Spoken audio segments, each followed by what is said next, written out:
Wisconsin says the case's complexity is part of why it's so hotly debated. We're balancing the rights of parents, we're balancing the rights of schools, we're balancing the rights of students, and ultimately, the safety of the student is, in my opinion, the most important of these rights. Lower courts dismissed the case, ruling the groups didn't have standing since none of the groups' families were directly impacted, but the case's return relates to culture war debates over gender in schools. With millions of Americans preparing for Thanksgiving, the political divide could strain family gatherings. If the conversation does skid into partisan turf, psychotherapist Emma Nadler advises taking a long pause before things get heated. Anyone can say and do things they regret, and it takes at least 20 minutes of non-activating conversation to get back to your baseline regulation. So it's not 2 minutes. I'm Edwin J. Vieira for Pacifica Network and Public News Service. Find our trust indicators at publicnewsservice.org. You're listening to Northern Light Public Radio on 102.7 KCHW. Tooele.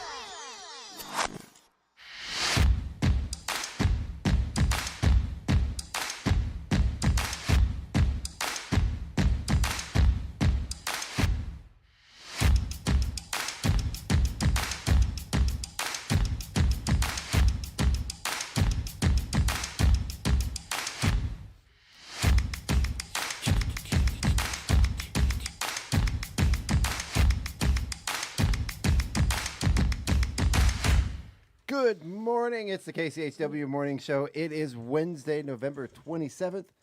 It is the day before Thanksgiving Day. We are here with the ever lovely Sharon Ludwig and Paula Randall and myself, Chuck Ritchie. Good morning, ladies. How you doing? Good morning, Chuck. How are you? I'm fine. I am managing. It was a weird. Okay, I hear something in the background. It's your phone. It's your my phone. phone. That's a how good way to get started for the day. We're awake, I swear. Oh, how funny. I was telling you earlier, I had one of those dreams where I woke up late and I missed the show, and I was just like, you know what? It's the day before Thanksgiving. I'm just not going to come in and well, when let everything run and be good with it. And I made my peace with that, and then my alarm went off. And I drove into the parking lot, and I'm going, did they cancel the show and not tell me? Because neither one of you are here. And I know. Oh, yeah. Yeah. Well, my dogs were being stubborn. They didn't want to come in. And I'm trying to get out of the house, and I had stuff that I had to bring in today to clear off the table so we could, all of our printer and everything was on the table, so I had to clear that off for Thanksgiving. And well, I had those covers that wouldn't let me out of bed. oh, those are the worst. Yeah. They're all heavy and warm. And Oh, yeah. Oh, yeah. I had a corgi that wouldn't let me out of bed. He was like all nestled up and he was all warm, and I'm like, oh, cuddly corgi. Yeah. There is not much that, I mean, oh man, cuddly dog. Oh, there's just, you can't. That's it. You're staying home. I had a cuddly human that was making it hard to leave. Yeah, so, that's what you're saying. Yeah. See, we are international this morning. Oh. Mr. Joe Oh, Wazinski good morning, says Joe. good morning. Good morning, Joe. I don't mean to brag, but in Belize, we're kind of a big deal. we have multiple listeners in Belize. Right? At least two. Which, according to this, we have 2 viewers, so they're probably... Right? Thank you, Probably Joe and Sharon Heidi. and I know. Appreciate it. Oh, where's the snow? Where's the snow? Where is the snow? You know what? Speaking of, let's go ahead and get over to it. Man, I have way too many tabs open, and none of them are the tabs that I need. I have the weather open. Oh, yeah. Here, okay, go ahead and get it. This is actually our 49 degrees north mountain resort ski and weather condition, or weather and ski condition report. Thank you very much. I'll get that right. We're just getting started with that this week. They're our newest sponsor. Thank you to them for that. Do you want to go ahead and do the weather? Yes. Do you want me to do the weather? Yes. Ooh, okay. I'm going to be all official. Okay. Yeah. So today is Wednesday, the 27th, and today our high is going to be 37 degrees with a 14% chance of mixed shower and snow. We have a cool tonight of 29 degrees with cloudy skies, and again, mixed snow and rain, 11% chance. And then on Thursday, our Thanksgiving Day, we have a high of 36 and a low of 30, with again an 11% chance of rain. On Friday, we have 37 degrees as our high and 26 as our low, with another cloudy day, but this time a little higher chance of rain at 15%. Saturday, we have 38 degrees as our high and 25 as our low. Mostly cloudy, but I see a little sun break coming up here with only 8% chance of rain. Sunday the 1st, we have 39 as our high and 25 as our low, with another partly cloudy day and an even lower percent chance of rain at 7%.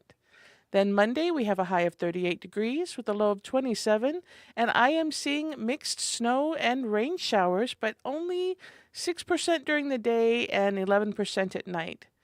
On Tuesday, we have a high of 39 and a low of 30, mostly cloudy, 16% chance of rain, and then on Wednesday, the 4th, we have 40 degrees as our high, 33 as our low, with another mostly cloudy day and 18% chance of rain.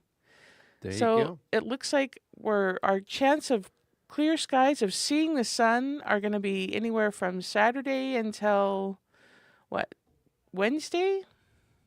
No, probably Tuesday. Right on. Mostly cloudy with a few sun breaks. But that rain probably means good things for the mountain conditions. Yeah, and if you're looking to hit the mountain, looks like right now they haven't had any snow in the last 24 hours. There's been about 4 inches in the last 48 hours. A total snow depth at the base of 17 inches. Current weather is 30 degrees for the temperature, 0 to 3 mile an hour winds, good visibility, no precipitation, partly cloudy skies. Let's see, up at the summit, same thing, no snow in the last 24 hours, 6 inches in the last 48 at the summit, a total depth of 40 inches. We have, 28 degrees, 3 to 5 mile an hour winds, light fog, partly cloudy skies. And then the snow conditions are soft, new snow that is groomed. Let's see. Oh, we don't have the number of trails open and the number of trails groomed today. Oh, you know what? What? It says here we're closed Wednesday and Thursday, November 27th and 28th for the Thanksgiving holiday. Oh. We will resume a 5-day-a-week operation on Friday. That's too bad. Today looks like it would be really cool up on the top of the right? summit, right? That light fog with those snow in the trees. But they do wish everyone a wonderful Thanksgiving. But after we read all that, they are not open. But this is still Right? our 49 degrees North Mountain Resort weather and ski condition report. So awesome. It's supposed to stick up there. It's the fuzzy lens effect that Chuck gives us, but the light's not on. Yeah, that light. But so we have a camera in here, and the light sometimes comes on and sometimes doesn't. So, But we look pretty good. I on know, the right? camera. I think it's because of my Santa hat, Oh, yeah. my special elf hat. You know, I love that, Sharon. Sharon's like, yeah, but we look good. well, I think you could go anywhere and be the weather girl. Thank Aw. you. Yeah, you did. Aw. You did well. Thank Okay, you. I'm just gonna go home now. You guys can sit over here, and I'm gonna go take a nap. Drink my There are coffee. knobs and buttons that we don't know how to work, so you yeah, have to stay. yeah, That's my job security, yeah. Right? As long as there's knobs and buttons. right? No wonder Scott was on the air so long. Nobody else knew how to push buttons. See? See? Oh No, my I'm just gosh, kidding. right? Community calendar All right. stuff. Are Oh, you- birthdays. Oh yeah. Let's go ahead and get into our local birthdays. This is from the Chula Valley Lions Club calendar. We have, what is today? Wow, The today's the 27th. 27th. We have Josie Lundquist and Nate Buke. Is it Buke? Is it Buke? Buck? I don't know. Anyway, How do you spell it? Beuck. I don't know. All right. Anyway, Josie and Nate, happy birthday. And Paula's going to sing you a song. Ready? Ready? Happy birthday. Happy day. Happy birthday. Yay. Yay. Oh my goodness. Those poor birthday kids. It could be worse. I think it could be worse. Oh my gosh, I cannot I can believe. feel the cringe from here, Sharon. So funny. I can't Wow. believe it's almost the 1st of December. Sunday, right? Yes, Sunday. Sunday. Yes, I can't believe it. Yeah, Wow. it's wild. Yeah, Thanksgiving's later this year, and it still seems like it's too soon for Thanksgiving. Right? And it's just a couple days till the end of the month, and I still hear some background noise. Right? I hear some music. yeah, I can't. Is it your phone, Paula? Maybe. Is it yours? No, mine is all the way silent. Wow. Oh, how funny. Oh, We're you know what? having Mine is all the way when silent. I first pulled in, the construction crew over there at SETI's had their music blasting pretty loud. So maybe it's coming through the wall from the construction. Wow. I don't know. That would be really loud. Yeah. Oh my gosh, the SETI's What- construction is Oh, I so know. exciting. Oh, yeah. Did you see that inside video they had on Facebook yesterday? Yes. Oh, no, I didn't. Yeah, that was really amazing, wasn't Isn't it? that neat? Walls are going up, the ceiling's going up. Yeah, really. It's all. It's incredible, like yeah. they're enclosed now. They're Yeah, they're ready. They can put heaters up and spend the winter working away in there. Yeah, I'm how so fun. excited. That is exciting. We are Yeah. I keep inviting Paul and Jessica on the air, and we'll get them on one of these days to give everyone an update and Oh, how figure out fun. what's going on over there. How So, fun, how That fun. would be neat. That Yeah. would be neat because that SETI's was epic. Do it on a Wednesday when we're here because we want to be with Well, them. yeah. Yeah. I think it fits right in with what we do here on Wednesdays. Right? Well, you guys have guests other days too, but we want local people, locals on Wednesday. On Wednesday. 'Cause, Well, but Fridays are a good one for music guests. Yeah. yeah, that's true. Yeah. Which reminds me, we do next Friday, not this Friday, of course, but next Friday we have a really special guest on that I'm really excited about. He's going to be joining us by Zoom. My phone has taken a dive over the weekend, and I'm in the middle of setting up my new one. Let's see. I bet it's Chuck's phone that we're hearing. It very likely could be because my phone is an absolute disaster. It keeps randomly opening and closing random things. So let me see if I can find out. Yes, his name is Nate. Okay. So he's, and again, my phone is just acting all kinds of weird, so I can't bring up the information, and I'm probably going to say it wrong. He's involved with a project with a gentleman who was this really cool story. If I can remember sort of the conditions. He has lots of words this and morning. has no. I'm like, okay, Yeah. tell us a story. I can't think when you're making fun of me. Gosh, you guys. We are supporting you and helping you No. focus your words. I believe the story is called Running Wild. So basically, there's a story of these two kids back in the 80s, I believe, put together an album. They scraped up a bunch of money. Their dad, they grew up on a farm. Their dad put a bunch of money into this recording studio for. I for his remember kid's this band. story vaguely. Yeah, it was in Washington State here, I believe. Oh gosh, I can't remember the name of the town, but just south of Was Spokane, it- I believe. We have to look it up now. See, and I thought it was over by Hunters. It might have been. Geography is not my best subject. Yeah. But there was this years and years later, just recently in the last decade or so, there's these groups that sort of get together and they find, or not even really get together, but they search out random obscure music, and somebody happened upon this album that these two made as teenagers, and didn't, the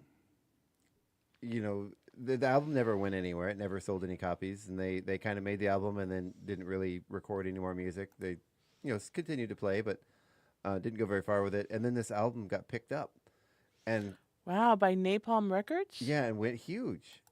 Yeah. 30 some odd years after it was recorded. Yeah, I remember Wow. reading about that I believe it was in the Spokane paper. Yeah, and Nate now is working on a project with one of those guys that he's going to come on to talk to us about. Oh, Yeah, fun. he's a friend of Craig's, and Craig has brought him onto the air to talk about this project he's got going on. So we are on napalmrecords.com and Running Wild. We are prisoners of our time, but we are still alive. Fight for freedom, fight for your right. We are running wild. This line from the song, Prisoners of Our Time, sums it up perfectly.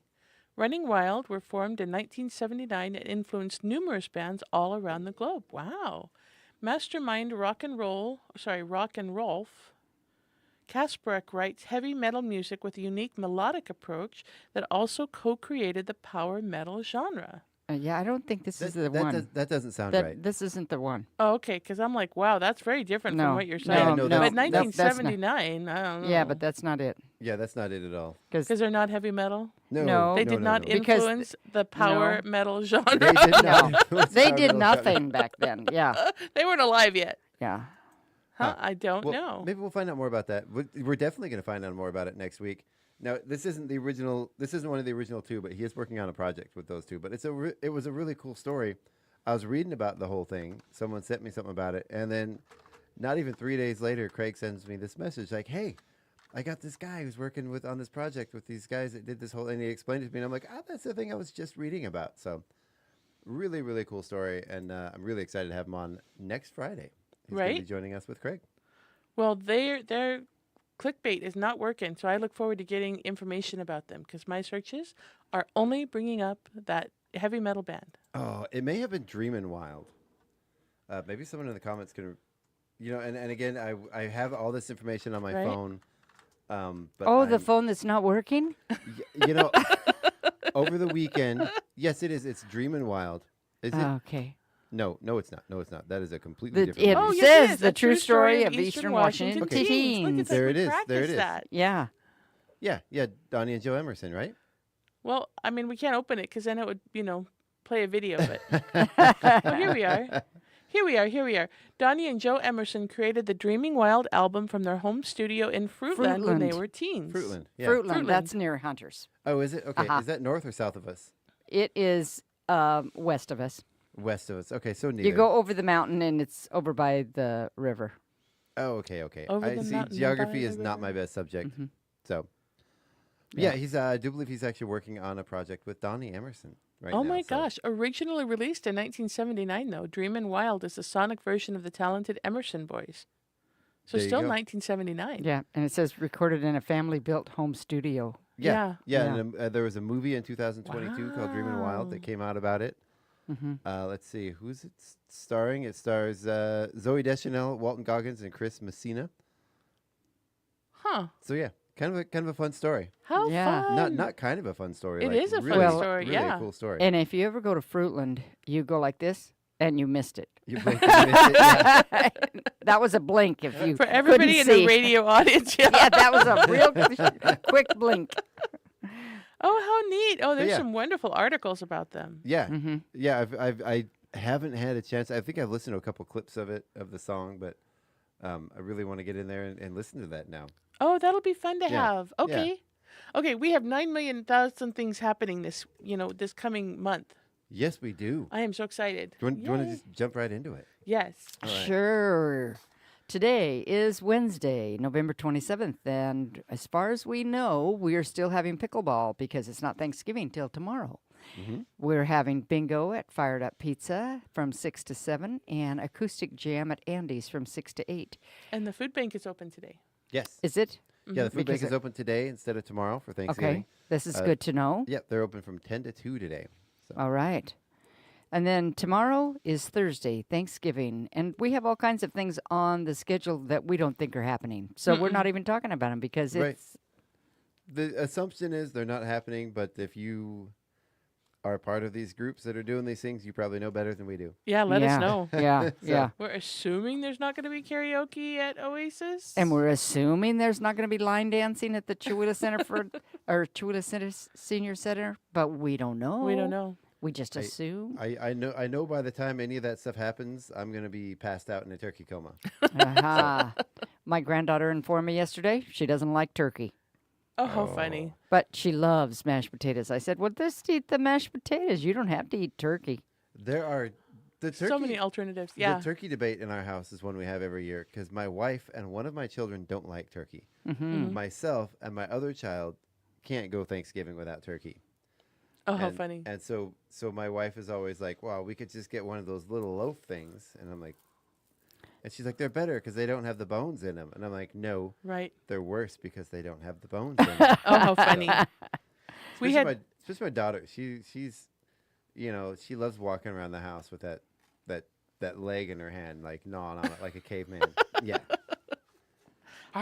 that's the best part.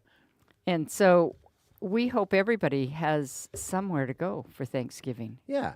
Yeah. And do we have any information on, well, that's opening a can of worms. Where to go if you don't have anywhere to go? I don't know. I don't know either. I mean, I know we had that community dinner last week. That was a Thanksgiving dinner. Yeah, right here Yeah. at the Catholic Church on Mhm. Main. And I missed it because I was busy doing something else. But You know, we're not doing it this year, but in the past, what we've done with friends is get together like the day after Thanksgiving and bring all your dessert and have a like a leftover Right. dessert Ooh. Thanksgiving dessert party. Because I mean, you make so many pies, you're never going to eat all that. So, Paula, are we going over to his place on Friday? I know, right? We're not- I did talk to Laura. She talked about all the different desserts that they're making. That might not be a bad idea. The main one for Thanksgiving that I really care about is the banana pudding. Right. Oh. Banana pudding, yeah. Not Yeah. My wife's from the South, and you go to any grocery store this time of year in the South, and you walk into a wall of Nilla wafers and like a semi truck full of bananas, because they're gonna sell out. They're gonna do the banana pudding. Yeah, and it was kind of nice here to walk in, because we didn't do our Thanksgiving shopping till last night, to walk in and have a fully stocked Nilla thing wafers of Nilla and- wafers and have plenty of options for bananas. So, There you go. because in the South, you would not get bananas and Nilla wafers 2 days before Thanksgiving. They will be gone out of every grocery store. Wow. There you go. Wow. Okay. And for the people here locally, banana pudding does not include banana flavored pudding. It does not. That is wrong. It's real bananas or? It's real bananas and vanilla pudding. Oh, wow. Oh, okay. And Nilla wafer is not a garnish. Like, that's a layer of the parfait. Oh. So you layer it. It's pudding, bananas, wafers. And it's not just pudding. You add sour cream and whipped cream and all like 4 or 5 different ingredients to the banana mix, the pudding mixture. Wow. That makes it a different texture, makes a different flavor. It gives it a little sharpness. So it's not just like that flat, bland vanilla. Yeah. Interesting. Yeah. Okay. We Good have stuff. been told. And for our Sorry. cooking segment of the show, Now you know. Get on a Things you tangent. didn't know you didn't know. I've gone to so many places where like they say, "Oh, we got banana pudding," or you go to like a deli or something and you get it, and it's like, "Blah, that's not banana pudding." Well, because see, if they're not from the South, they don't know what they don't know. yeah. True. See? True. Okay, so on Friday, the day after Thanksgiving, once you're out of that turkey coma, Right? there is no. And you've gone to Chuck's house for the banana pudding. Right. There's Yeah. no Chamber of Commerce because it's a 5th Friday. Mhm, They don't have them on the 5th Friday. And they're closed for the week. Yeah. Are they? Mhm. Yeah. Oh, okay. Adult pickleball, we assume that they're going to want to get out there and slowly get across the court. Right. You know. And then Fired Up Pizza, all ages karaoke. And that's from 6 to 9 Friday evening. And up at 49 degrees north, the Boomtown Bar has 2 stones with 1 bird from 12 to 4. Mm-hmm. So are some of the same people, I know they both advertise the karaoke and the Boomtown, but are some of the same people at both of those? So they go from 12 to 4 and then they run down here from 6 to 9? No, Probably not. Craig has Yeah, because that's Friday and that's Saturday. No, these are both Friday. Oh, that's right. Craig has people for that. He has Yeah. people? Oh, yeah. yeah. He has Yeah. people. Yeah, he's got people. He's got a Okay, network. that's He's got good. his people. I don't know if you know this, but he's kind of a big deal. He graces us with his presence. Yeah. Ooh, hello. And then Saturday, November 30th, unless you had anything else for Friday. I do not. I do Okay. not. KCHW 102.7 concert at the radio station. 2 Stones, 1 Bird, and Jacob Van Now with Ray Northwest from 7 to 9. That's going to be a great concert, and tickets are available online. Yep, tickets available on our Facebook page, on the Northern Light Spotlight page.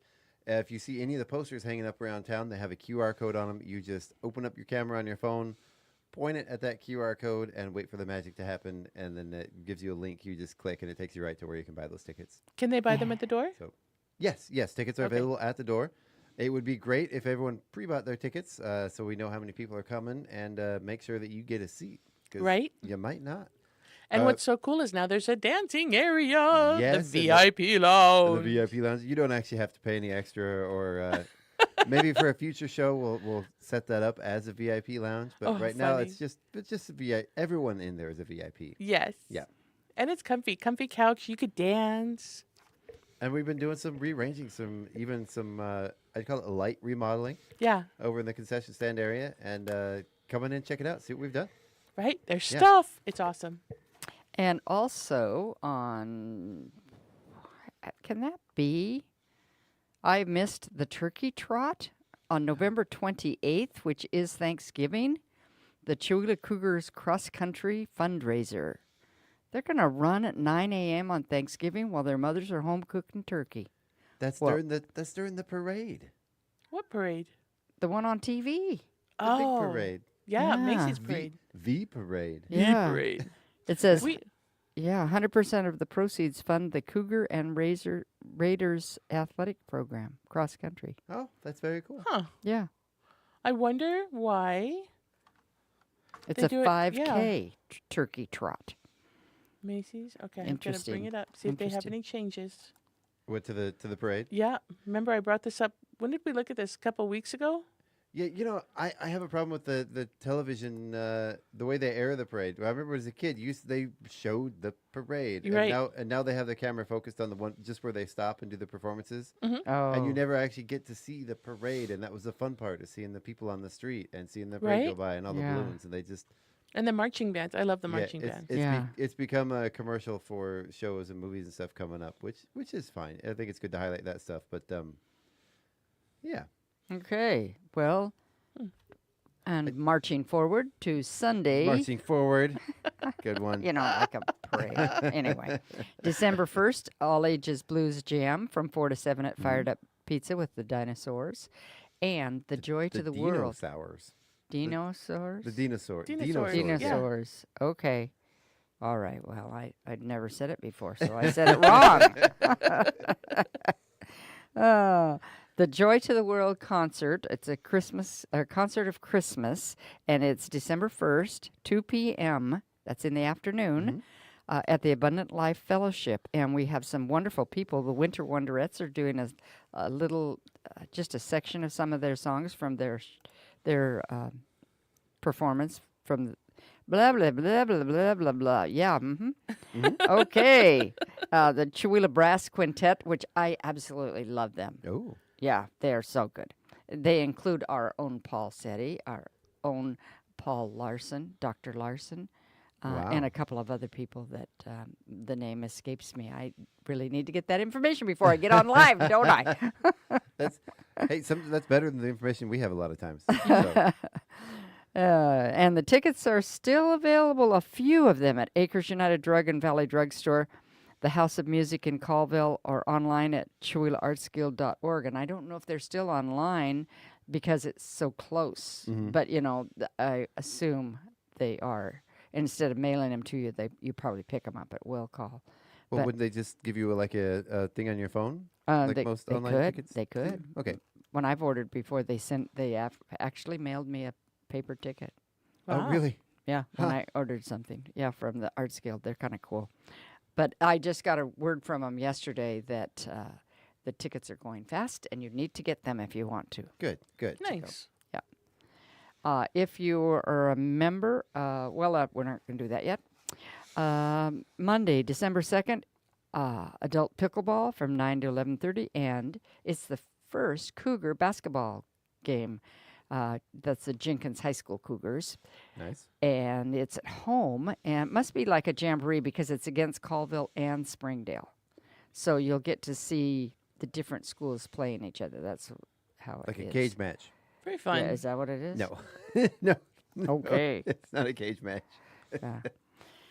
Yeah. And then, unless you interrupt me if you have other stuff for these days. I'm I think we've distracted by interrupted the you enough today, right. Sharon. I'm distracted by the Macy's Day Parade Okay. lineup.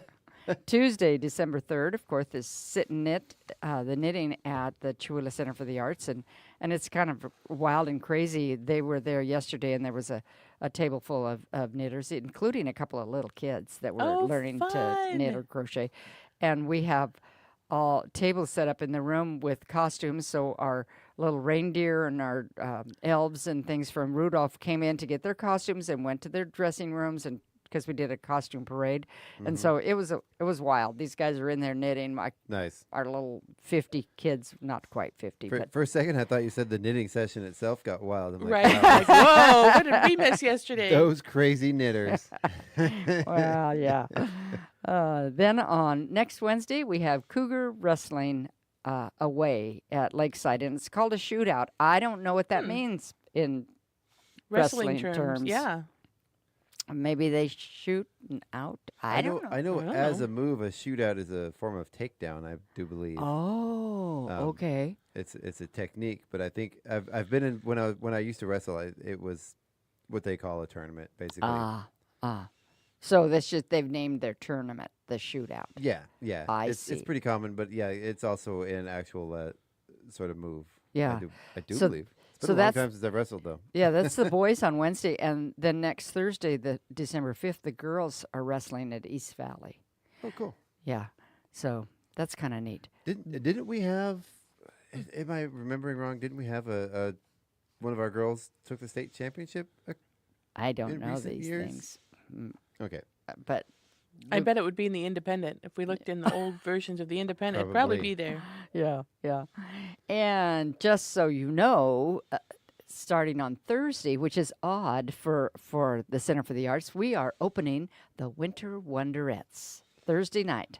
Oh, cool. Yeah, December 5th, and So it that- runs for 4 days So is that going to be? That's going to be during the art walk. during the Probably. art walk. Yeah. So you Yeah. can go to the art walk a little early, and then you can go to the Winter Wonderettes at 7, although you need a ticket. And I mean, you know, there will be tickets at the door, but I am selling the tickets that I have at the box office. I'm selling quite a few, and I Okay. don't know how they're doing at all the outlets. Now we have an online service, and when they sell them, and if they sell them all, they'll say on the online service sold out, and that's not true.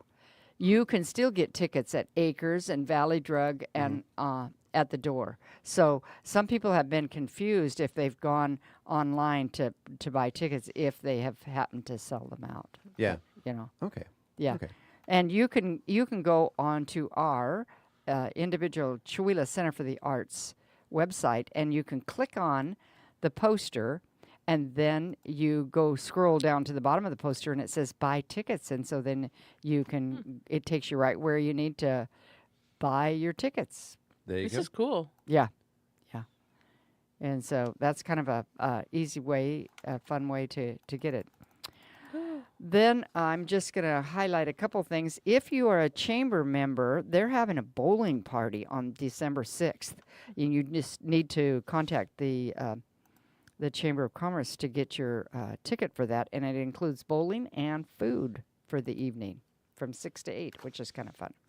And then we also want to highlight city sidewalks. Yes. That is going to be a weekend to remember. Yeah, lots of that's- stuff going on. Yeah, Yeah. that's a big one. There's stuff going on all over town. Yeah.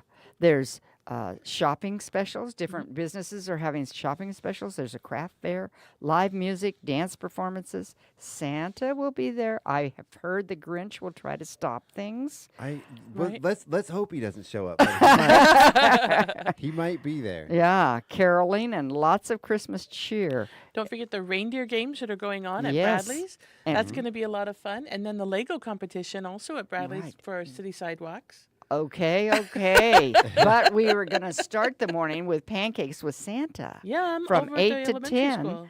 Yeah, over at the elementary school. So, and there's ornament making at that with Santa. Oh, fun. And photos with Santa. And as far as I know, that's a free event. Yes, it does say free breakfast.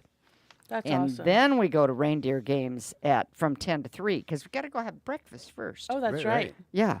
And you tell me about those reindeer games. I was listening to you yesterday talk about that. Oh my gosh, so exciting. And so what she's done is she found full body suits that are reindeer costumes, you know, like those one-piece snugglies that you usually put little kids in. Yeah. These are adult-sized onesies. And so they're the reindeer costumes. So the senior ranks have all been, you know, duking it out for these onesies that are reindeers. So you can go and get a bucket of Nerf, pellets is what they're called, right? Yeah, something like that. Something Little like that. Nerf bullet Foam thingies, right? things? Foam thingies. Yeah. And you can try and shoot the reindeer. darts, they yeah, call Nerf them. darts. Okay. So for $5, you get a lot of these Nerf darts in this little bucket, and you can go and you can try to, you know, shoot one of the reindeer black belts. So I want to know if they fall down when you shoot them. Knowing these kids, probably there's probably a lot of drama. Oh, Yeah. So to right, exactly. yeah. So to interrupt this, Gino says that Chelsea Bailey was the state champion from here. The girl, Oh, the wrestling. Okay. the yeah. wrestling girl. Yeah. Thank that- you, Yeah. Gino. Thank you. Thank you so much. Yeah. If anybody would know. Yep. Right? Yep. And then, And Gino, do you remember off the top of your head what year that was, or roughly what year that was? all right, we'll see if he There's a answers challenge us. on it. for you. This is Yeah. awesome. He'll find it. He'll be back in like 30 seconds. Yep. Right, and see, I'm And not getting the updates then now. at the same time that you're having those reindeer games in another part of Bradley's. They're doing a Lego Winter Showdown. And that actually, the pre-build competition starts December 6th, the day before. Right. And then they will be voting December 7th. And it says, stop in and vote. Yeah, well, because the prizes, they actually have cash money for prizes. Wow. So I think the first prize for that Lego competition is $100. Wow. It does say bring your Yeah. own Legos. Registration fees do apply. Stop in for more information and to sign up. And then they, so that's fun. Also, we're having a Christmas bazaar from 10 to 3. And How that's bizarre. yeah. And that's just right around the corner from Bradley's at the American Legion building, and they're going to have hot soup, cookies, craft booths, a silent auction, and they're benefiting the Valley Warriors Against Cancer, which is a group out of Valley, Washington that does great things for people who are going through that hardship in their lives, the cancer. Yeah. And Gino says no, he doesn't know what year. Oh, okay. Okay. Fine. Yeah. So, and He let us down. Oh, that's Gino. what I have for that day. And the day after that, I have that the cornhole, and I don't know how that went. It's supposed to go every other Sunday, and so the next Sunday would be December 8th. And I haven't heard a review on how the cornhole group went. I don't know. You I always I giggle know. when- I'm sorry. They've got to come up with a better name. I don't think it should be allowed on the radio. What? It, I'm off. it, here. it reminds me of the old Beavis and Butthead. Right? Oh. Just can't even. Great cornholio. Oh, Yeah. now I'm Okay. blushing.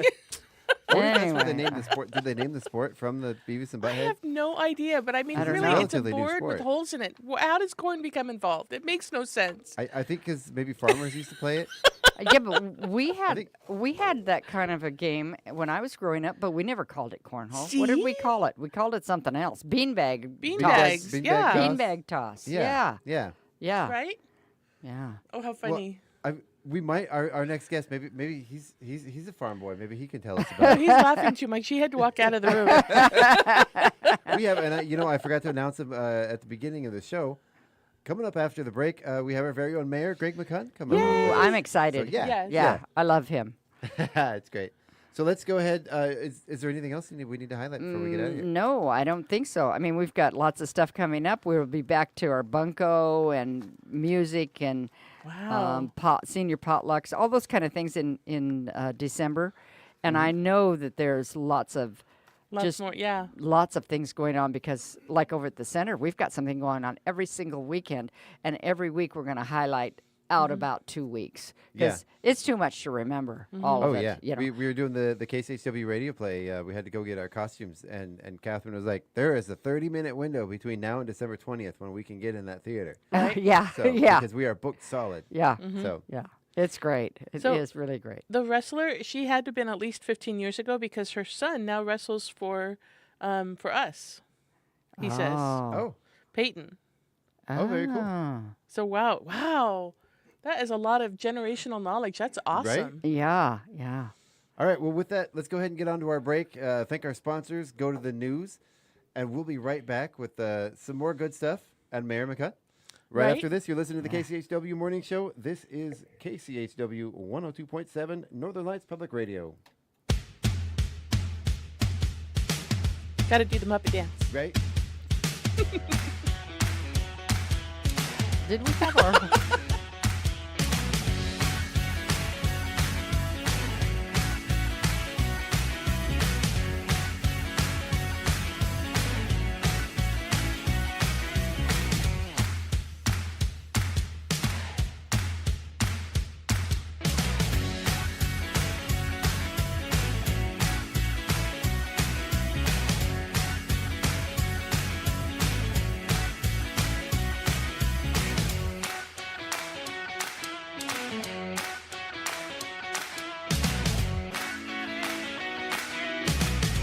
It's 8:03. You're listening to Northern Lights Public Radio on 102.7 KCHW. Chewelah, Colville, Kettle Falls.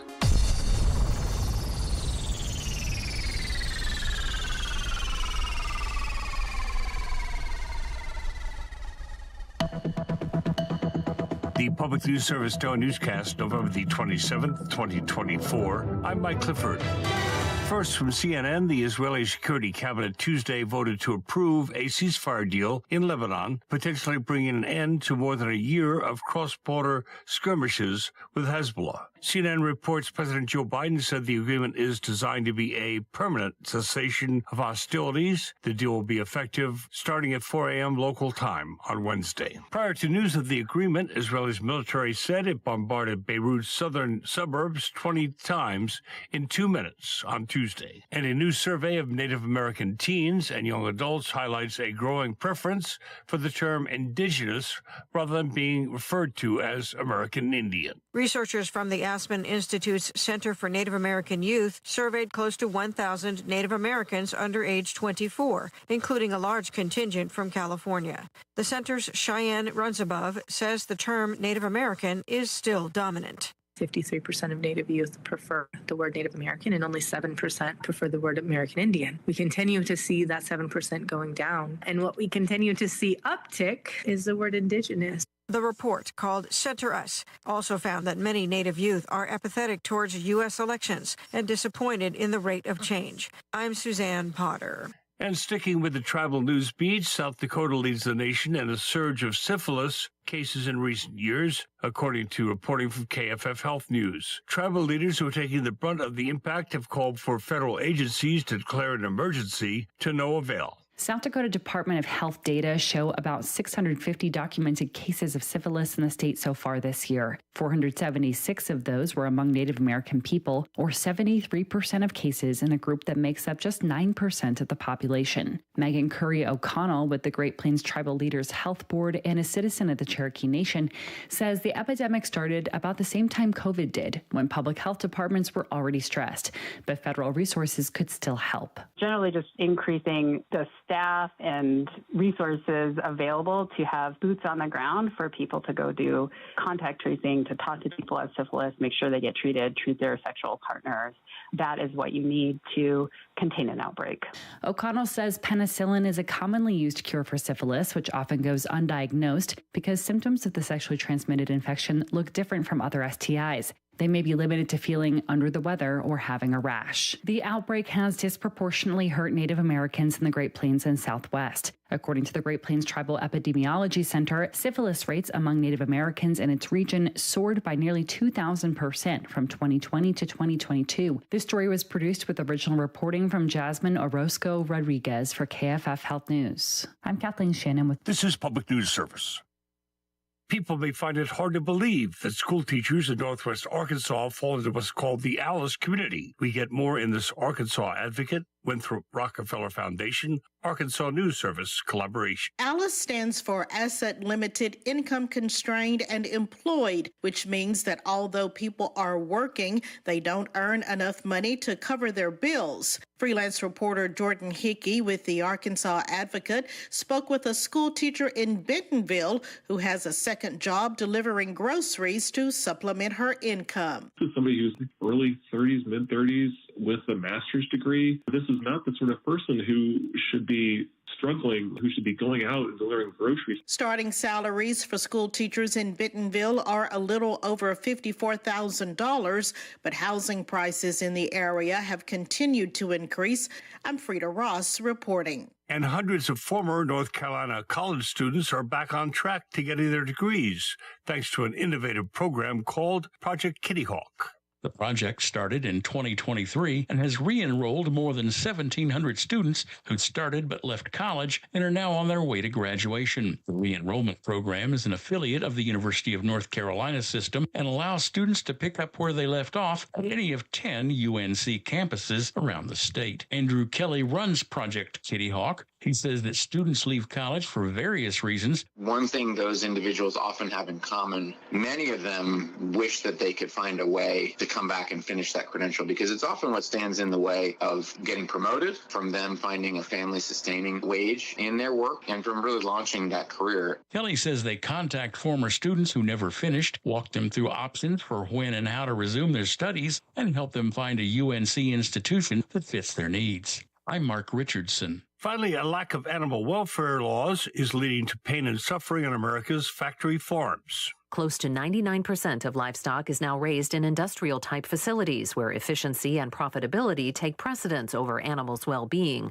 Associate Professor of Law at Vermont Law and Graduate School, Delciana Winders, says while more than a dozen states have banned what are deemed torture-like confinement for these animals, there is no federal law protecting them from abuse. If most people were aware that the animal they're sitting down to eat couldn't move throughout their entire life, just to give one example, I don't think they would want to support that. Winders says the Humane Methods of Slaughter Act requires animals be knocked unconscious before they're killed, but corporations that run factory farms are lobbying for the law to be weakened in order to speed up meat production. This story was based on original reporting by Seth Milstein at Sentient. I'm Catherine Carley. This is Mike Clifford for Public News Service, member and listener supported. Here are some radio stations big and small. Your favorite podcast platform. Find our content and trust indicators at publicnewsservice.org.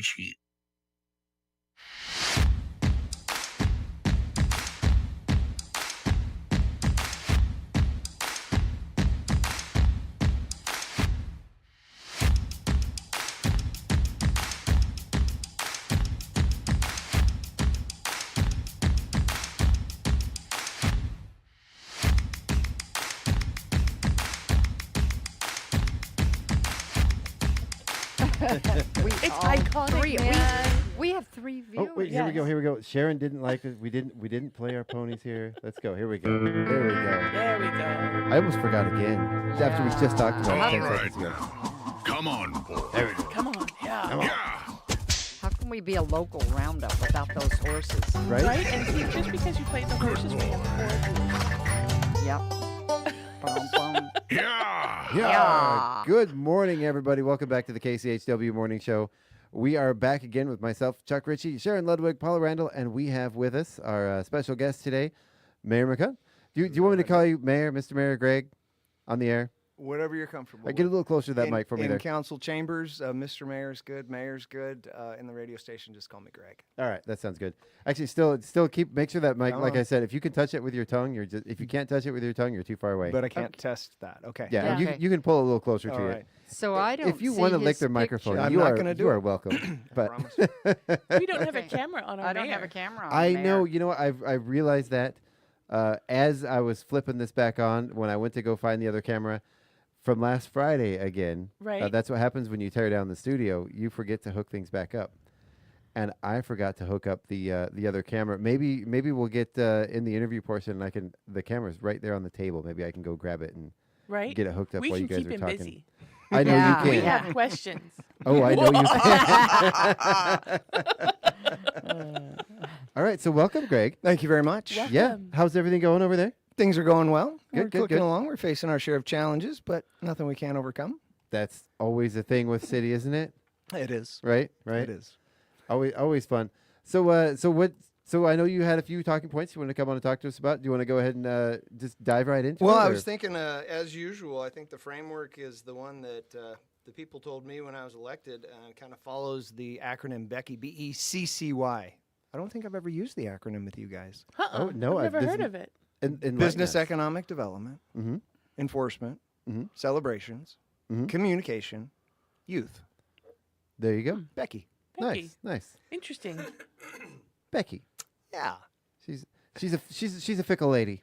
Well, seems to get a head of steam and then kind of parks a little bit and then gets another head of steam. But no, that's the nature of growth. And it's really representative, I think, of something that everybody in Chewelah feels. Mhm. And that is, change happens. Yep. And for the last 6-7 years, we've kind of felt this growing sense of change, and that affects people in different ways. Right. For me, growing up in Montana and having an appreciation for rural America, what makes it special, I want to preserve that, and at the same time, want to have a degree of vitality within it. Right. Right. So, I talk to people about kind of stewarding the change.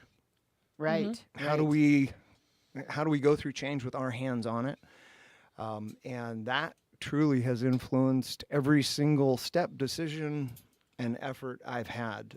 The acronym Becky While We Giggle has animated everything I do. Everything that I keep organized about what's going on in the city fits in one of those buckets. And if it doesn't fit in one of those buckets, I'm not focused on it. So, as I'd mentioned before, that's really a commitment I made. My first go in politics, can't stand the word. Dun, dun, dun. But just to remain true to what people said they wanted a mayor to focus on. And so, so I'm all in for that. And I'm not going to move on that. That's what everybody said they wanted to focus on. So in business economic development, we started early on with downtown retail strategies. And just last week, it was kind of cool because others have followed our lead. We hosted Deer Park, mayor and chamber and a council member over lunch with the Main Street Chihuahua crew. So downtown retail strategies became Main Street Chihuahua, which is part of the Main Street America program for revitalization. And the reason we started with downtown retail strategies, back to rural revitalization, is that company only focuses on rural towns. So they don't do big city revitalization because that's a totally different need. Right. Yeah. And they helped get us going. The beautiful ski bench swings. Love them. That's a result Love from them. that. I would argue the horse in the park is part of that. The designs on the crosswalk is part of that. There's been a ton of accomplishments that have happened, but to have another town kind of say, hey, we want to do that too, Deer Park. Is a compliment, I think. I think so and too. they're about a year in. They're having great success with the program. And, so we got to start really what hopefully is the first of several collaborative meetings with Deer Park. Early on, as I was reading about revitalization efforts in rural America, we all in rural America have pride of ownership, right? Mm-hmm. Chihuahua first. Mm-hmm. And in Colville, they say Colville first. We're cooler. And in Deer Park, they say just Deer Park don't first. know. They just don't We're know. cooler. Well, the reality, this book I was reading, Small Towns America, was that we are all interdependent on one another's success. Oh, and yeah. that if we yeah. become too focused on our success and isolate ourselves, not realizing that we're connected, we all suffer. So I really thought that was an insight worth holding on to. Yeah. And, we're seeing partnerships. Certainly we've had it with Colville and having it with Deer Park. And I think that needs to grow and continue. Well, my wife uses the Lego analogy. We can each have our own pile of Legos. We can each build a little house or a little something with our Legos. But if we put our Legos together, we can make something greater. We can make something bigger and work it together than we can individually. So yeah. Well, speaking of, we do have listeners in Deer Park, Paula. So Deer Park is also awesome. No, it is awesome. I'm teasing. I have a little bit too much Chihuahua pride because we've only been here now a year and a half, maybe a year and just over a half, and having jumped in so fully. I'm just constantly amazed at the community, at the wonderful people. I love that the icicles are up, and I don't think a lot of people have noticed the painting on the sidewalks down Main Street, where it's all the seasons. Yeah. So I had to my family was in town for Halloween, and I had to excitedly run to the sidewalk. Go look at the painting on on the crosswalks there. Yeah, but have you guys noticed the front of the American Legion? Yes, we've talked about that. It's amazing. beautiful. The general store. Yeah. The right across the street. I think it's. Let's see, that'd be 204. So that has to be 508 East Main. The former Kathy's Attic. Yes. Oh, yeah. All these facades have been redone. Yep. Yeah. As part of the facade improvement program. Right. Which is a $2,000 matching sponsor. City Council approved that money through ARPA to help post-COVID in restoring downtown facades. And so I think they've given out 4 of those, and I think the ARPA window's closing, so we had a total of 5, so we'll have 1 that will be left on the table. But that sets a structure, back to kind of stewarding change, of if you'll kind of follow historic design patterns, colors, etc., and restore what's left, that we want to participate with you in that effort and would do so financially. So that also is part of the Main Street Chihuahua work and effort that's gone on. And I always want to leave listeners with what can I do, or an answer to that question in these different buckets. We need to have people who are business-minded throw in with the team who is Main Street Chewelah. That's not just a focus on Main Avenue. Name kind of throws us off, but it's really the revitalization team. We started it out, and we were, our first town hall, we had 50 plus people there. And then, of course, the work begins, and your group gets smaller and smaller as the work gets more and more. But that's normal. That's very normal. It happens with celebrations, and we'll talk about that too. But if you care about the vitality of Chewelah, then Don Olson, Stephanie Westhoff, Melissa Allerdings are people that you should engage with. Absolutely. Because there's good work to be done. There's a ton of resources available. You don't have to be an expert in the space. You just have to have a heart for Chewelah and revitalization. But I just want to promote that, because people oftentimes looking, especially people who are new to town, and sometimes people have been around for a while, looking for a way to get involved and be part of that change. And this is that. So, and if you want to know what they're doing, come to a chamber meeting. If you don't know how to get a hold of them, come to a chamber meeting, 7 o'clock Friday mornings at the casino, because they do a report every Friday morning on what's going on. Right. And you can get involved. Well, and you talked about the Main Street program, and that's like you said, it's not just, it doesn't mean Main Street, or what is it the Main Street program? Is that is what it's called? Main Street America is the organization. Yeah, and it's a network of rural towns across America who are facing similar challenges that we do. So. And they've done huge. Just being a part of that program is actually been a huge thing for a lot of other communities. Yeah, I know for the Creative District, we've a lot of the other creative districts that we've toured and gone around and spoken with have joined that same program. Yeah. And really work together with that program to accomplish big things. So yeah. Another perspective under business economic development is I hope everybody grows in their appreciation for the contribution small business makes to the existence of Chewelah. Oh, big time. I heard of statistics, and I think these are national, so give me a little room here, but they were saying 50 to 60% of every dollar spent locally stays locally. If you buy it on Amazon, that's a nickel. Yeah. Right. Yeah, so those numbers are big it's a national lens. Our numbers are different, and I'm actually, by the next time I will have our numbers, so you can know how many cents on the dollar. We've got some talent working for us right now that'll help us know that. But it's really important. So we, as a family, taking the mayor hat off and putting my community-minded hat on as a citizen, as a resident, is that I spend locally. I do big projects, and I spend locally to do that. Because I feel like for those sales tax dollars, I don't want them going anywhere but here. Right. I want them going in my backyard. But the honor and respect we pay to those who work so hard to succeed in rural America is super important. And the vitality of the chamber and all the good work that's being done there is just such a long-term commitment to this town that it needs to be celebrated. Well, and I think that as we buy locally, we keep asking for things. Like I was in a store and I said, I've done this a couple times, and said, do you have this or do you have that? And they've said, oh, well, maybe you have to get that. They've sent me somewhere that was out of town. And I've said, but I came here first. Yeah. You know, I want to come here first and see if you have it. And so I think we need to do that more, Yeah. Well, and I think you and I have talked about this before, Greg. With our small local businesses, it's really sort of this insulation for hardship within the community. And it really creates, not for hardship, but it creates a stability in a community when you have a bunch of small businesses as opposed to one large employer for an area this size. One business. We've talked about this countless times. Business goes out of business overnight, half the town's unemployed the next day. Yeah.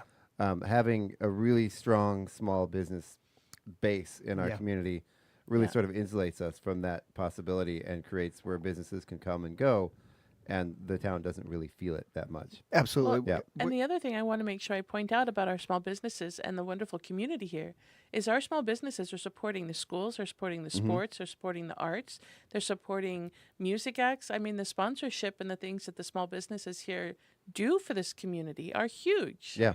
It's huge. And so, absolutely. of course, as a community member, that's where I want to spend my money. And I've already told my family, you're getting everything Chihuila branded this year, guys. You know, There you go. There's just Right so much on. cool stuff here. And I was over at Love Valley. it. They have wonderful Chihuila puzzles. Mhm. And I'm so excited. I'm like, okay, we have, what is the painting thing? Airplane, right? I'm like, we Oh, have plein all air. these wonderful artists that have made all these beautiful paintings of downtown Chihuila. You're going to do Chihuila puzzles. Let's have one of those. You know, one of Oh, our yeah, local sure. artists have a painting, and then we can all go buy the puzzle, and then we send it to all of our families. I mean, how yeah. fun would that be? So, Yeah. yes, I'm having a lot of fun going up and down, going, okay, I need to go there, and I need to go there, and I need to go there. And it doesn't have to be big stuff to support. You know, I know we're all kind of feeling the economic strain. You know, it's the end of the holidays. We're trying to buy food. We're trying to do all this different stuff. We're trying to get ready for winter. But you can go and support your local businesses and not spend a fortune. You know, there are options available for everybody. So, yeah, major. I'm a major downtown, you know, spend local. And then another step that business owners can take, particularly this time of year, most people don't know that if you're in a retail restaurant, you're going to do 30 to 40% of your revenue in November and December. Oh, wow. 30 to 40% of your annual revenue Yep. inside of 2 months. This is the season when that really kicks off. But all year long, I think we have room to grow in being business ambassadors. Yep. Running a business is all consuming. Mm-hmm. It takes every single bit that you've got 24/7. And what you can end up doing is really not seeing the greater picture that you're part of. And by being an ambassador, what that looks like is instead of chasing $1 with one customer in one store, as they come into your restaurant, retail, business, whatever, that you are making an intentional effort to try to get them to make one more stop before they leave town. We don't have a customer base problem in Chihuila. I've said it a number of times. 10,000 cars on a Tuesday at Park and 395. We got enough bodies. Is that the number of cars that run through there? On a Oh, wow. Tuesday. Oh, wow. On a Tuesday. Wow. Yeah, right. So we'll get to That's what, 4 the times the 395 population? project in a minute, Yeah, but yeah. that has implications. But if say they turn or say they stop or say they're spending the night at the Nordlig, hotels are great at this, right? Because they are actually carrying brochures that say here's where you need to go. But each of us business owners needs to know, what are the specials going on at Andy's? Mm-hmm. What's going on at Sporty's? How do we promote that? I'll give my wife Janny some real press. She always does that. Yeah. She knows what's going on down the street. When customers come in, they shop Mountain Market. She's sending them somewhere else. If you can get them to spend another $1 somewhere else, and we all are doing that, we incrementally rise back to the whole sales tax. yeah. The number one contributor to the general fund, which is basically the operational fund for a city government, the number one contributor in Chihuila is sales tax. Wow. And so that means as vitality goes, so the city goes. And so the better we can get at kind of building our muscle as ambassadors for one another and creating dollars rather than chasing a dollar, the better off the town's going to be. Oh, yeah. And, to kind of go back to an earlier point you said about the restaurants doing most of their business, a good chunk of their business this time of the year, I know I get delighted if I get a gift card for a local restaurant in my stocking or I actually had, not too long ago, somebody just handed me an envelope with a gift card to one of our local restaurants and said, nice. Here you go. Thank you. Yeah. And I was like, wow. It was like, a $20 gift card for a local restaurant to me. I mean, I get the same joy. It's like getting $100 bill, Yeah. Oh, big it's like, time. sweet. Absolutely. And then I keep those. I got a few of them here, and I keep them for, days when I'm I want to just run over and grab something to eat, and I don't, fridge is empty or whatever. And Gift cards are a great gift. Oh, yeah, I got that gift Well, card. You can get them at the bowling alley. Yeah. That's what and my kids get. I got 2 bowlers in the family. And Oh, nice. Like every holiday and event where there are gifts involved, they get gift cards from the bowling alley. Oh, that is the That's one awesome. place I have not yet been into. Yeah. Oh, man. that's And it's under fun. new ownership. Yeah. They, Yeah, it's under new ownership. Yeah. Oh, it's worth Yeah. going in because Yeah.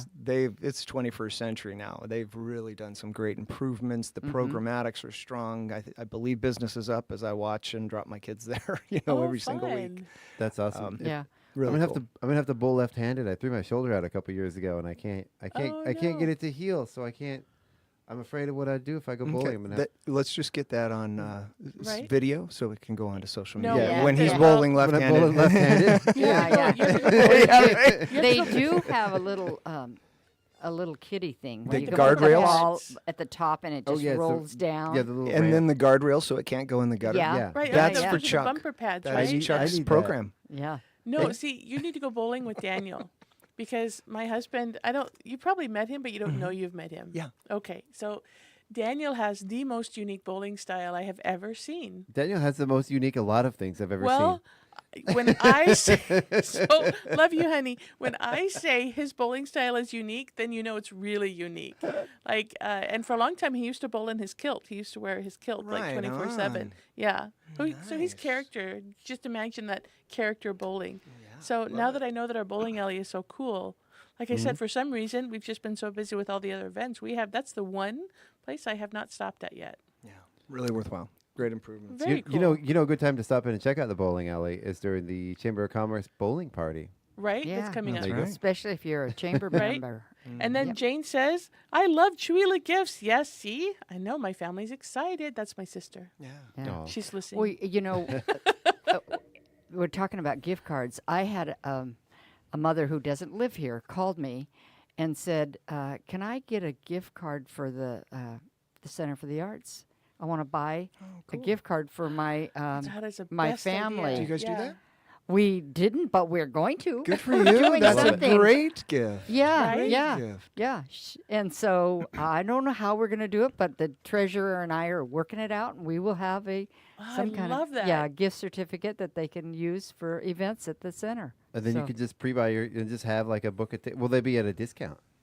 No. Oh, okay. We don't You don't discount. need discount. You They're not even invented yet, and Chuck's working an angle. Right, No, right. well, can Wow. you imagine how fun you get your basket, you have your wine and your deli stuff from Market on Main, you have your theater tickets, for the Center for the Arts, you have live music, whether at Andy's or at Fired Up or here. Oh my gosh! And then Yeah. going maybe a gift for the brewery. Mhm. What a fun gift, Totally. right? That would be fun. Well, I'm picturing like season tickets. Yeah. Like- yeah. Like Yeah, and we every, haven't every done show that for yet. a 6 month. Because as a 6 month period, you don't even know how many shows you got going on in a 6 month period. Yeah, we do. Well, we do. We You do kind now. of plan ahead. Yeah. Yeah, you do. You But- guys are.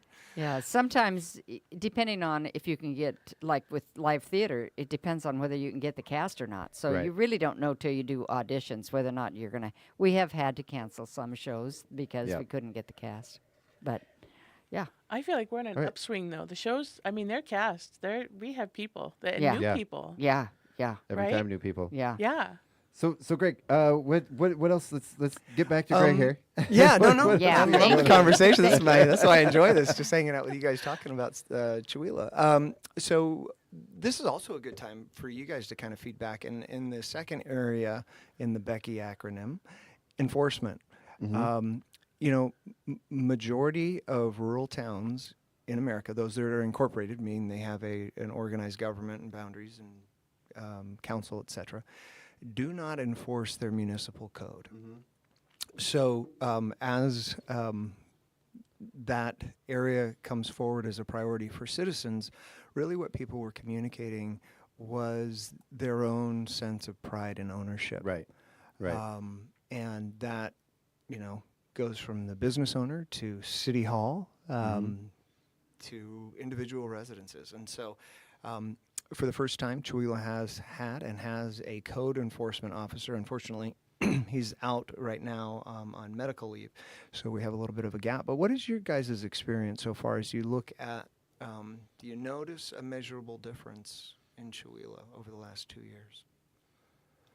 Oh, I've noticed I I haven't been here 2 years. Well, like we talked about before, there's a lot of the physical improvements, the site improvements, the streets, the facades.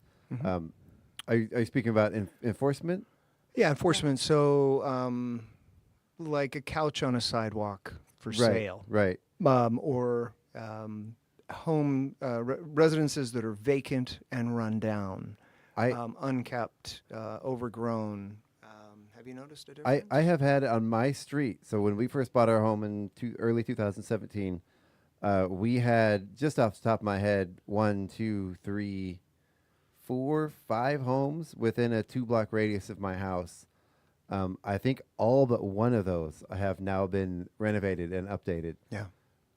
There's still I think actually no, there's still a couple that need some work. Sure. But for the one of those is my house at this point. We weren't going to say anything. Yeah, I know, right? We're going to talk to you about that. Another example would be a 5th wheel in the front yard. Right.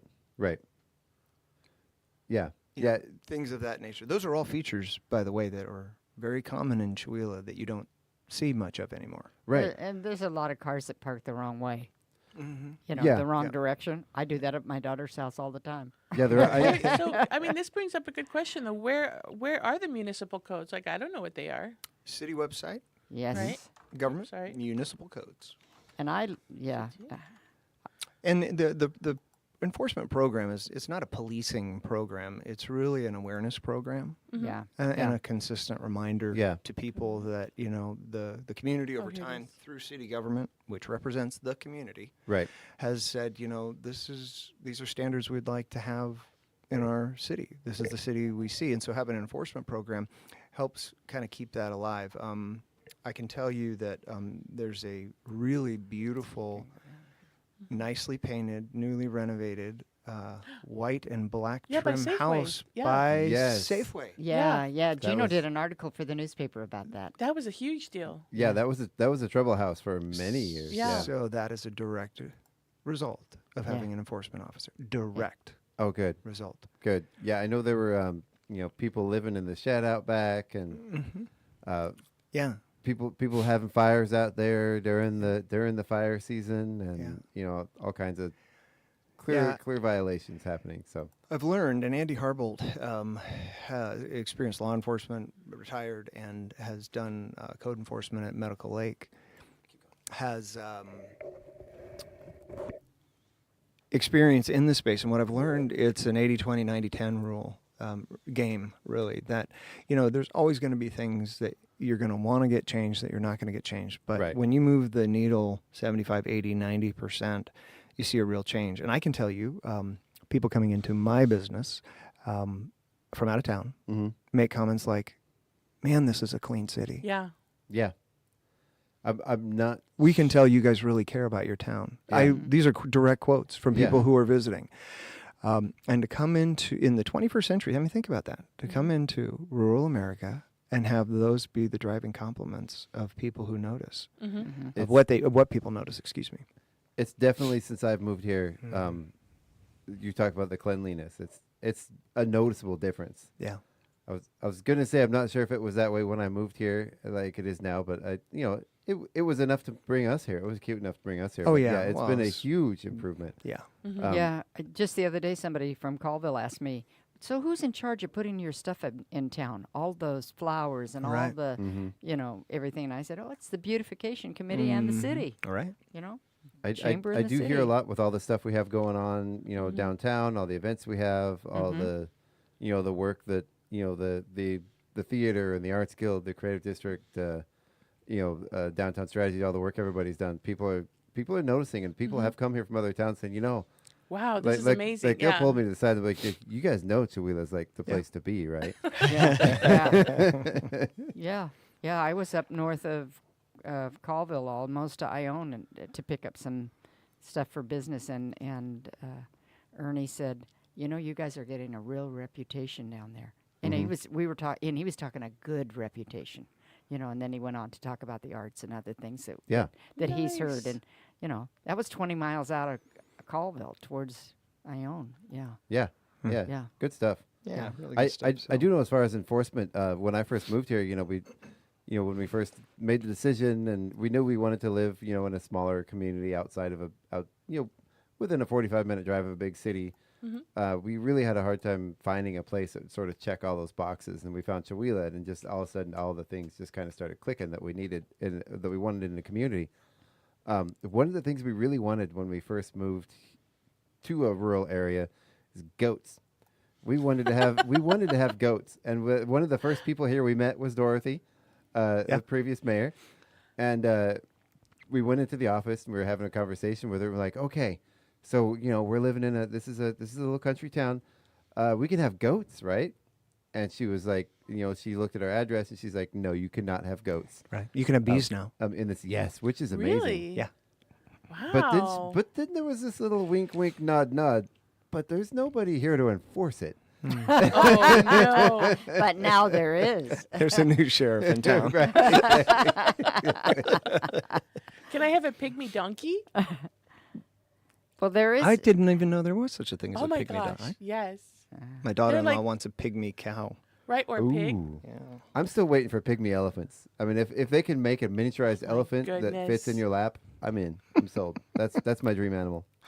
Well, there are farm animals you can have in town, but there are requirements. You have to have so much space to have a chicken or whatever. Well, now we have a petting zoo full of dogs. We couldn't get goats anyway. Oh. Chickens. How about chickens? Can we have chickens? I know a lot of people do have chickens. I think chicken's not a Chickens are rooster, okay, right? Yeah, I think you can have chickens. Yeah, you can have hens, not a rooster. Yeah. Yeah. Yes. Didn't I say that? I thought I said that. Yeah, I think you said Although we did have a neighbor that moved away fairly recently that did have a rooster, and I love hearing that rooster crowing. I know a lot of people are annoyed by it, but I really love the sound of a rooster crowing.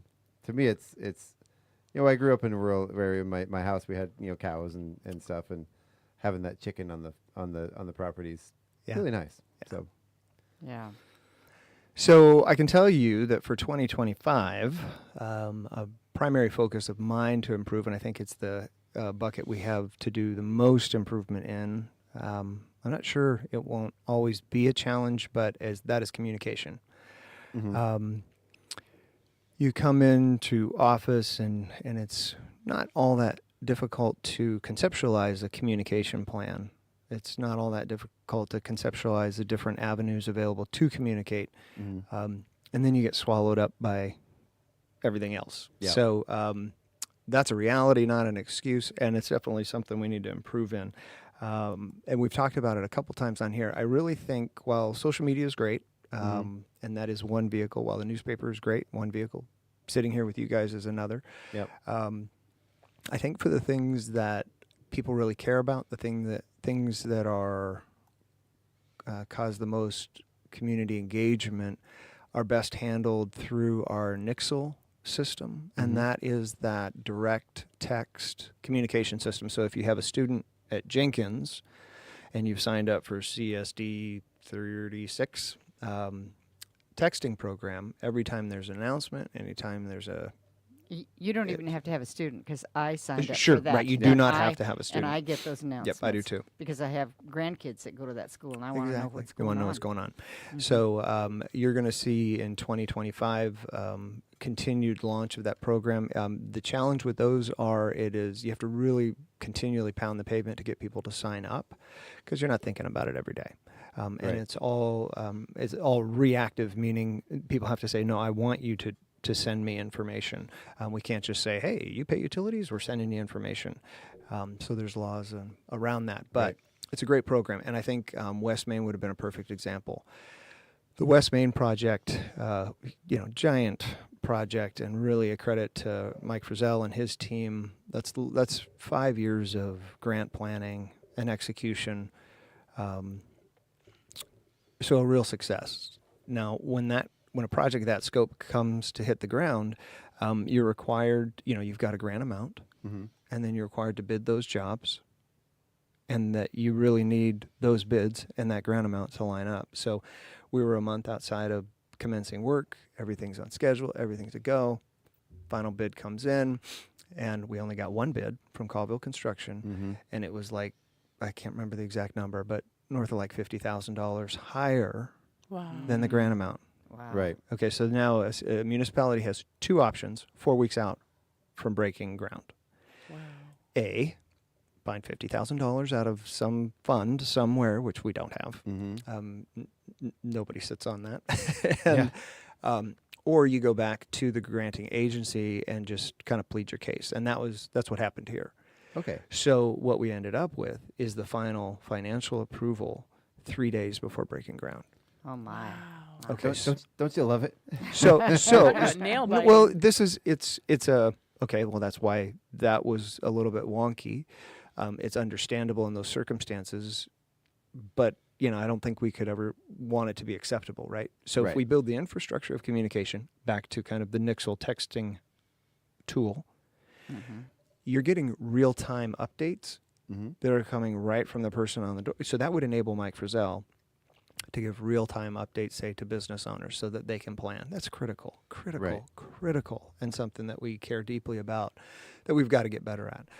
So I can tell you with the new city administrator, as we hire them going into the new year, that is going to be one of my primary expectations, that we launch into 2025 with a robust communication plan that is consistent, rhythmic. So you plug into your channel and you're going to have regular feeds of updates coming from city government. I'm committed to that. And our new city administrator is going to help us big time. Well, and I know, like with that, speaking of that project specifically, being here, I was getting the updates on that, and I kind of knew what was happening. But even with that, I was like, okay, we're going to break ground, and then like the next day, the blockades went up, or within a few days, like you said, it was that 3 or 4 day window. Of you never want to be in that kind of scramble mode for a $1.5 million project. Yep. Yeah. It would be nice if the website was updated, because I know when it appeared, right? It's all about appearances. When it appeared that Main Street was done, and we're like, okay, what's going on? The city website didn't have any updates for what was happening, and so that would have been something also to enable communications. Completely. That we knew. Oh, okay. Well, here's the latest update. Yeah, and when you have a communication program, every single event that impacts citizens, you operationalize hitting 5 to 7 different spots with the same message, right? Including website, Facebook, Nixle. Right. That's the 21st century communication game that we need to get good at. Yeah. So, well, and even then, you're not going to hit everybody. I know some of these projects, like the highway project. I think I went to 3 or 4 different public forums, meetings. Forums about that, where we looked at all the designs. There was a dot voting system set up. Multiple meetings, and then the number of people that still haven't heard about that is kind of it's a good example of the challenge. Yeah, it really is surprising, but it does show that maybe there's some gaps there, and I don't know. I don't have an answer for how to find those people, because I know the sources. There were a lot of sources for that information, and I don't know if it's getting different sources of information out, or maybe just people not paying attention, or hearing about it and not registering or what, but well, you're never going to get everybody, right? But you're always trying to get more, and so that's where multiple platforms, consistent programmatics around communication, so that even if you're not entirely in the loop, you can go to the website, and you will be, because that is always going to be updated. Yep. So that is something we're committed to getting better at. And you brought up a good bridge, the Highway 395, dubbed Hafer to Chewelah WASDOT project. Yes. Is slated to begin in 2025. Yep. So just to give your listeners a little bit of background, as part of normal WASDOT planning, 2024 actually was Hafer to Chewelah repair and replace for 395. So that's when they come through, they take off the whole top surface, they put down new pavement, they do new striping, and you get this fresh, clean, newly painted highway, until the first snowfall. Right. But it's really nice, and it's an improvement. So that was slated, but the legislature mandated that the WASDOT do it with what's called a complete streets mindset. And the Complete Streets Mindset has new guidance and rules for non-motorized adjacent paths of travel. So that's bike lanes, that's sidewalks, that's driveways, that's crosswalks, and all those things. So WASDOT, without funding from the legislature, mind you, was mandated that they have to not only consider it, they have to do public forums to get the feedback on it, then they have to design it, then they have to engineer it, then they have to build it, and they have to pay for it. Yeah. So a $3 million repair and replace project became $6 million. Yep. That's the Hafer to Chewelah project as it's slated and designed right now. On December 9th, super important date, at 6 well, gosh, I'm getting my times mixed up. I don't want to miss 6 p.m. at the Jenkins Junior Thank Senior you. High I School almost gym. said 6:30. Yeah. City Council has asked to administration to put together a forum so that they can provide information, which WASDOT will do during that meeting. They're going to do an overview of the program, talk about the design rationale for why the design looks how it does, talk about the trade-offs involved in that, and then City Council wants to have citizen feedback. So we're looking forward to a really engaging night and hoping that, everybody who has interest, because this will affect every single citizen. And it's a big change. So where is Hayford? Where am I? Hayford is just at the south foot of the valley. So you come down the hill, and as soon as you get down to the flat ground, you're at Hayford Road. Hafer. HAE. Yeah, so when the hill is covered in ice and you're sliding down the hill in the winter, it's about the time you regain control. It's right there at Hayford. As you're coming into the valley? Yeah, yeah. Oh, is that left turn there? It'd be a right turn.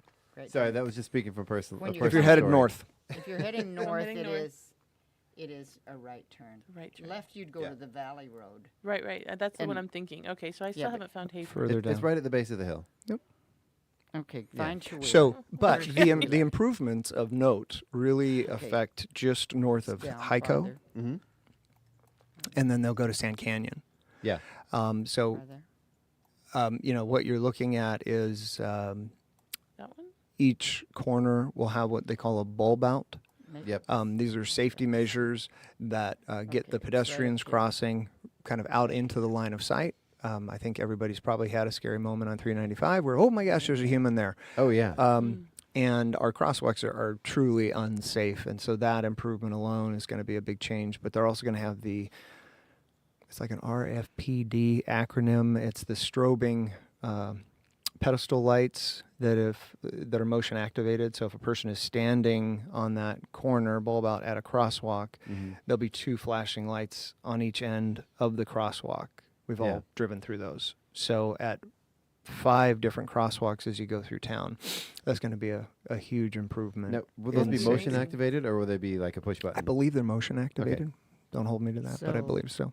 A pet, like a dog, could activate it. Right? While they're waiting. Their technology's gotten pretty good. Oh. So I love the ones in Spokane where they are a stoplight. Yeah. Mm-hmm. That the person pushes Yeah. a button and stops Yeah. you. Red light. But that's on a 4-lane highway, too. Yeah. Go ahead. And I do know, I mean, like I said, I've lived here since 2017, and there have been multiple children hit on those my crosswalks gosh. since I've lived here. Made paper. One was there in Chautauqua, because there's people, and even though, yes, I know it's only 25 miles an hour, but, it's a little town, and it's tight, and people are, during the summertime, especially when there's stuff going on, the towns get kind of bustling. Yeah.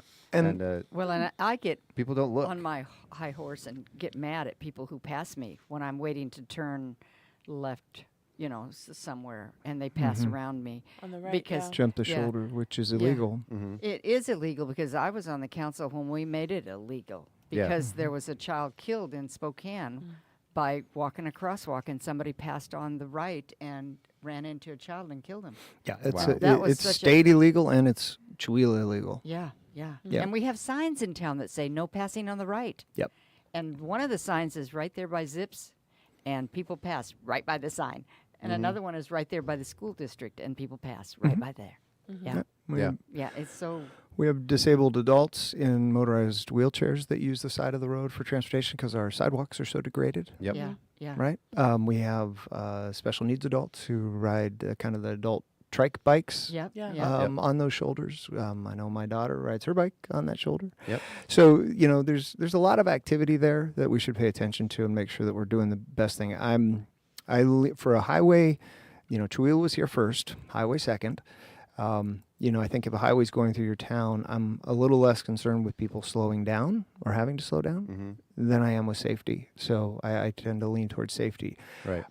There's definitely trade-offs. We don't have a ton of parking on 395 right now, but there won't be parking on 395 except at the park. So that's a big change, right? It is. You can't just pull over because there's going to be bike lanes there going north and south. So that's both sides of the highway? Both sides. Okay. And then the bulb outs for the curbs will eliminate jumping the shoulder to turn right to get out of a line. Yeah. Yeah. Right. So that's going to slow it down a little bit. Yeah. And those are real changes. And what the community needs to look at is, what are our primary drivers for this? Do we want this? And that's what the council's really looking for feedback for, because once Right. that's changed, that's not going to be undone. But you also have to, the things that, if we got to just design it and it was our highway and it was our money, we probably would have gone with a center turn lane. Right, you can pull out and then, yeah. Right. So kind of consistent flow is probably safest flow versus stop and go, people get impatient or whatever. Right. With the WASDOT and Complete Streets design standards, it wasn't a possibility. In fact, WASDOT said it's physically not a possibility because they'd have to change the entire camber of the road. Some debate whether that's true or not. But what we don't want to get fooled into is that somehow we're going to get this in the next 20 years if we don't do it. If we don't do it, we will have repair and replace. Right. We'll have new pavement and we'll have new striping. But we will not have new sidewalks. And I don't see that in any near future. Exactly. We will not have improved crosswalks. Yep. And I don't see that in any near future. So it's